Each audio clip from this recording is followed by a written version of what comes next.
솔로몬은 그의 통치 4년 2개월부터 성전 건축을 시작합니다. 그래서 7년 6개월 동안 건축하여 11년 8개월에 완공을 합니다.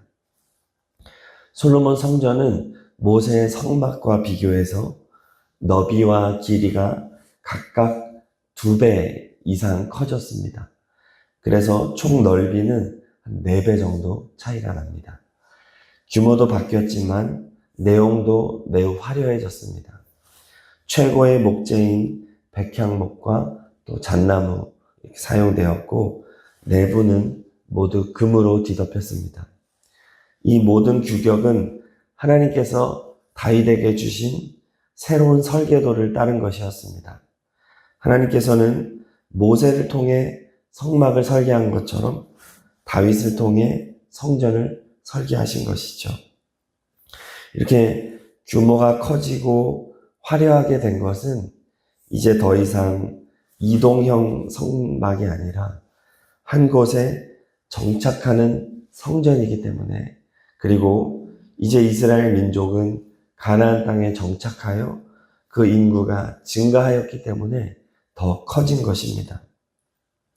규모가 커지고 또 기구들의 개수가 더 많아졌습니다. 그렇지만 핵심적인 기구들은 똑같습니다. 오늘 말씀에서 대표적인 기구들은 번제단이 있고 또 바다, 노수로 만든 바다가 있고 또 금 등잔대, 또 진설병 상, 이렇게 4가지를 말을 합니다.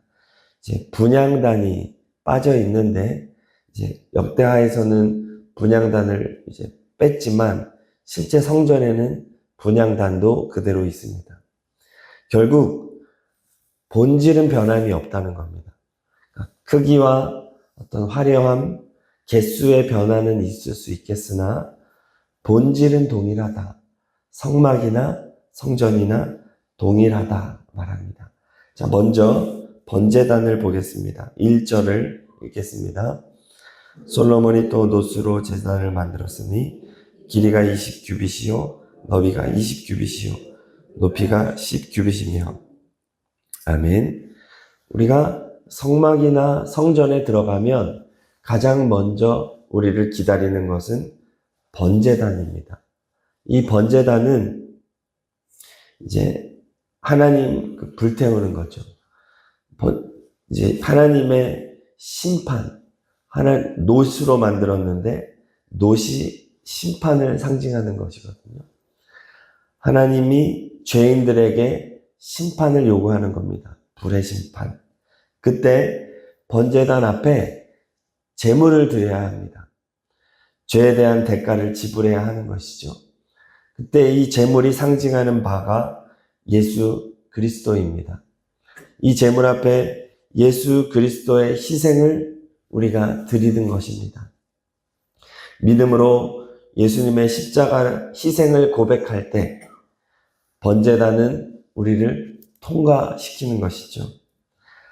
예수님께서 하나님의 진노의 불을 온몸으로 받아내시고 그 고통을 주님이 감당하셨던 겁니다. 그래서 우리가 구원받게 된 것이죠. 성막이든 성전이든 우리에게 예수님의 십자가 대속의 은혜를 요구하고 있는 거예요. 주님의 희생을 통과해야만 한다는 것입니다. 자, 그렇게 번제단에서 번제를 드리고 나면 이제 노수로 만든 바다가 등장합니다. 2절을 읽겠습니다. 또 노수를 부어 바다를 만들었으니 지름이 10규빗이요 그 모양이 둥글며 그 높이는 5규빗이요 주위는 30규빗 길이의 줄을 둘을 말하며. 아멘. 자, 노수로 만든 바다는 큰 욕조라고 생각하면 됩니다. 원형의 큰 욕조고 지름이 5m가 됩니다. 굉장히 크죠. 4.5m 정도 되고 높이가 2m 25cm 정도가 됩니다. 이 바다는 성막의 물두멍과 같은 역할을 합니다. 이제 성전에서 물두멍이 많이 있습니다. 이 물두멍은 재물을 씻는 용도로 변경이 됩니다. 그리고 이 노수로 만든 바다가 기존의 물두멍의 역할을 합니다. 기존의 물두멍은 제사장이 손과 발을 씻는 용도로 사용해야 했습니다. 이제 그 용도가 이제 더 확장이 된 것이죠. 제사장이 정결 의식을 하는 큰 욕조로 바뀐 것입니다. 그러니까 기존에는 손과 발을 씻었지만 이제는 좀 그 몸을 아예 다 씻는 개념으로, 그래서 여러 명의 제사장들이 동시에 씻을 수 있는 곳으로 바뀌게 됩니다. 왜냐하면 성전의 제사는 훨씬 더 커졌기 때문에 정결 의식을 해야 하는 제사장들이 동시에 이 일을 행해야 됐기 때문에 기존의 그 물두멍으로는 용량이 부족했던 것이죠. 이 물두멍, 놋, 바다가 상징하는 바가 무엇이냐 하면, 우리가 예수 믿고 죄 용서함을 받았다 할지라도 일상을 살아갈 때 죄를 짓기 때문입니다. 우리의 원죄에 대해서는 용서함을 받지만 일상을 살아갈 때도 계속해서 죄를 짓기 때문에 우리는 계속해서 예수님의 은혜로 씻김을 받아야 한다는 것이죠. 우리가 하나님께 가까이 나아가고 신앙생활을 하다 보면 죄의 기준이 더 높아지게 됩니다. 예전에는 눈으로 이렇게 보이는 것만 죄였지만 이제 신앙생활을 하다 보면 돋보기로 나의 죄를 보게 되는 눈이 열립니다. 예전에는 죄로 보이지 않던 것이 이제는 돋보기로 보니까 죄가 보이는 거예요. 그리고 또 더 신앙이 깊어지면 이제 현미경으로 죄를 보게 됩니다. 그러면 다른 사람들은 죄라고 하지 않는 것도 죄라는 것을 알게 됩니다. 나는 정말 죄인이구나. 그래서 육신을 가지고 이 세상을 살아가는 동안 날마다 참회하며 살아가게 되는 것이죠. 그래서 우리에게 필요한 것이 물두멍, 놋, 바다인 것입니다. 물두멍에 물이 담겨 있잖아요. 이 물이 하나님의 말씀을 상징합니다. 우리를 비추어 주는 거예요. 우리를 보게 해주는 것입니다.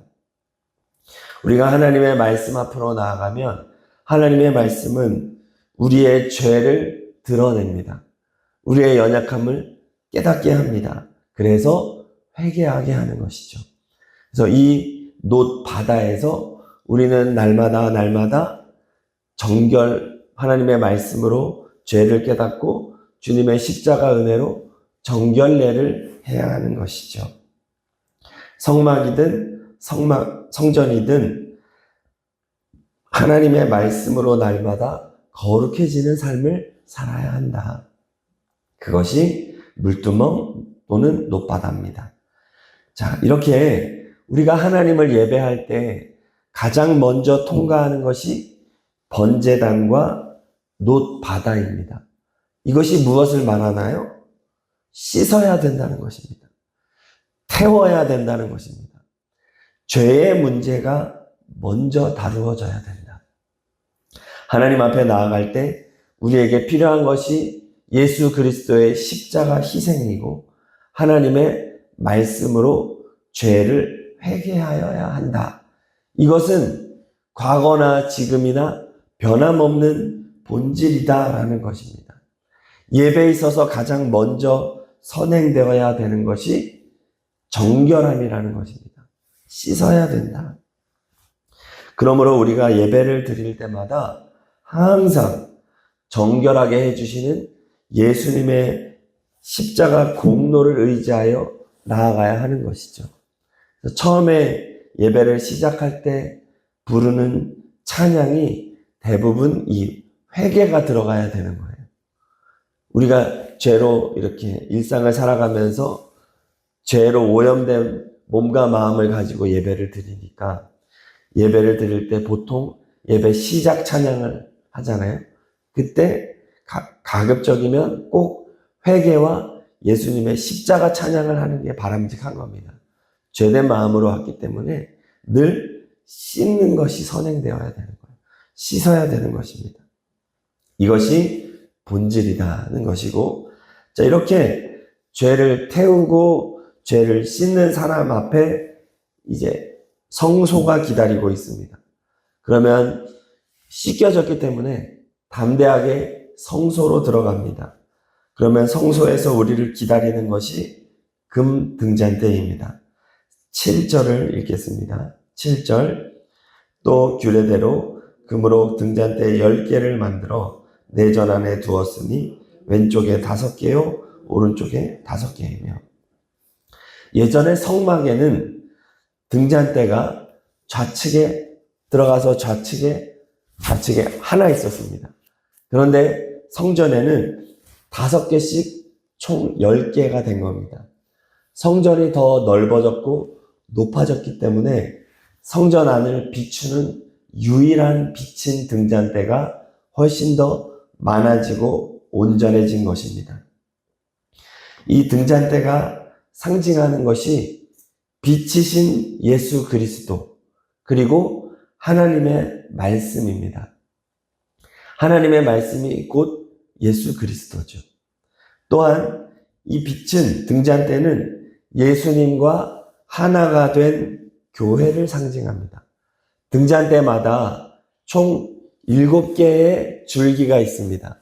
가운데 곧게 솟은 이 촛대와 3개의 양 촛대, 이렇게 총 7개의 촛대가 있습니다. 수전절에 히누키아 촛대하고 비슷한 모양인 거죠. 이렇게. 그래서 하나의 나무처럼 생겼습니다. 가운데 곱게 솟은 줄기가 이제 뿌리로부터 솟아오르시는 예수 그리스도, 기둥 되시는 예수 그리스도를 상징하고, 양쪽으로 3갈래씩 6개의 줄기가 바로 그리스도의 몸된 지체, 곧 우리 성도들을 의미합니다. 그래서 이 등잔대는 예수님으로 인하여서 빛나는 존재가 된 교회와 성도들을 상징하는 것이죠. 자, 그래서 그 등잔대가 상징하는 게 뭐냐 하면, 세상을 밝히는 예수 그리스도와 우리 주님과 하나가 된 성도들도 세상에 빛이 되어서 함께 세상을 비치는 교회의 모습을 보여주는 것입니다. 빛된 사명자가 된다는 의미이죠. 자, 그 다음에 등잔대에 이어서 등잔대마다 진설병 상이 있습니다. 8절을 읽겠습니다. 8절. 또 상 10개를 만들어 내전 안에 두었으니 왼쪽에 5개요 오른쪽에 5개이며 또 금으로 대접 100개를 만들었고. 자, 진설병 상이 또 10개 이 등잔대마다 다 놓여 있는 거예요. 이 진설병 상에는 각각 12개의 진설병이 놓여져 있습니다. 이 12개는 12지파를 의미하고, 이 진설병 떡은 예수님의 거룩한 살을 의미합니다. 이제 광야 생활할 때 진설병은 다 만나로 만들었거든요. 만나는 하늘에서 내려진 신비한 떡, 예수 그리스도를 상징합니다. 후에 이것이 가나안 땅에 입성하여 만나가 더 이상 내리지 않았기 때문에 이제 밀가루를 사용하게 된 거죠. 그래서 이 진설병 상이 의미하는 것은, 구원받은 하나님의 백성은 하나님과 한 상에서 먹고 마신다.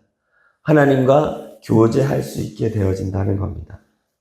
그리고 서로 하나가 되어진다는 것을 말하죠. 예수님께서 성찬식을 제정하신 것처럼 우리가 예수님의 살과 피를 먹고 마시며 하나님과 하나 되고 우리가 서로 하나가 되어진다. 이것이 진설병 상입니다. 자, 그리고 또 분향단도 마찬가지. 여기 설명은 안 되어 있지만 예수 그리스도의 중보기도, 그리고 성도들의 기도를 상징하는 것이 분향단이 또 있습니다. 자, 이렇게 성전을 구성하는 모든 기구들은 예수 그리스도를 상징하는 거예요. 번제단, 놋바다, 등잔대, 진설병상, 분향단 다 예수 그리스도를 상징합니다. 우리가 하나님 앞에 나아갈 수 있는 것 다 예수 그리스도의 십자가 대속의 은혜인 줄로 믿습니다. 그리고 예수님이 말씀이 되셔서 우리에게 주신 하나님의 말씀이 나의 죄를 보게 하여 주심으로 말미암아 우리가 회개할 수 있는 것이죠. 또 우리가 어떻게 세상에서 빛된 사명자의 삶을 살아가겠습니까? 예수님과 하나 되어서 줄기 되신 예수님에게 우리가 가지 되어 예수님과 붙어 있을 때 우리도 세상에 빛이 되는 것이죠. 그리고 예수님의 살과 피를 먹고 마심으로 하나님과 교제하고 성도들과 하나가 될 수 있는 것입니다. 모두가 다 예수 그리스도로 말미암아 가능한 은혜라는 것입니다.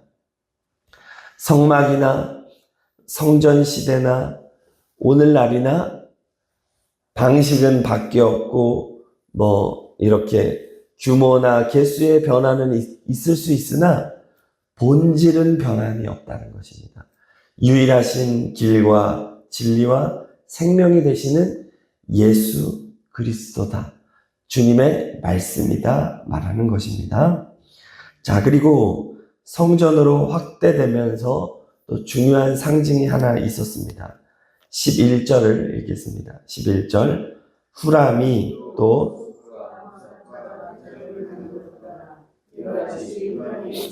왕을 위하여 할 일을 마쳤으니. 아멘. 이 후람은 두로왕 히람, 이제 역대하에는 또 후람이라고 되어 있죠. 두로왕이 솔로몬의 요청에 따라서 실력 있고 영성을 겸비한 기능공 한 사람을 보냈는데 그 사람이 이제 여기서는 후람으로 기록되어 있습니다. 후람 아비라고도 하고, 어쨌든 이 사람이 이제 왔는데 그의 어머니는 단지파 사람이었고 그의 아버지는 두로 사람이었습니다. 혼혈이었죠. 그가 이렇게 파송이 되어서 성전 기구의 제작을 할 일을 완성했다, 마쳤다라고 기록합니다. 예수님께서 세우시는 성전은 유대인뿐만 아니라 이방인도 구원의 도구로 사용하신다는 상징이었습니다. 그래서 복음이 사마리아와 땅끝까지 전파될 때 유대인들만 사용된 것이 아니라 이제 이방인들도 사용한다. 자, 이것을 이 성전을 지을 때 이 상징을 집어넣은 것이죠. 그래서 오늘날에도 어떻게 보면 우리도 다 이방인이잖아요. 유대인, 이스라엘 사람들이 아닌 이방인들을 통해서 기독교의 역사는 지금까지 확대되어 온 것입니다. 우리 교회가 큰 교회는 아니지만 정말 중형 대형 교회도 하지 못하는 귀한 사역들을 그동안 감당해 왔습니다. 두 분의 파송 선교사를 이제 세워서 보냈고 함께 협력 사역하고 있고, 또 인도, 또 쿠르드 선교하고 있고, 국제교회 선교, 또 지역아동센터 선교를 우리가 잘 감당하고 있습니다. 얼마나 감사한지 모르겠습니다. 지금도 두 분 선교사님, 담임 목사님 부부와 성지순례 가 계시고, 10월에는 인도 선교를 시작해서 일본 김치 선교도 다녀옵니다. 우리가 이렇게 이방인임에도 불구하고 선교의 주체가 되어 사명을 감당할 수 있는 것은 오늘 11절에 후람에 담겨져 있는 영적 의미 때문이죠. 우리 하나님께서는 우리 모두를 복음 전파의 사명자로 세워주셨기 때문입니다. 우리 교회가 지금까지도 이런 귀한 선교 사명을 잘 감당해 왔는데 앞으로도 하나님께서 우리를 후람처럼 귀하게 사용해 주실 줄로 믿습니다. 그래서 우리가 이곳 춘천에서도 또 하나님 우리를 통해서 파송하는 선교사님들과 또 사역자들을 통해서 계속해서 복음 전파의 사명을 잘 감당하게 되는 우리가 되기를 소망합니다.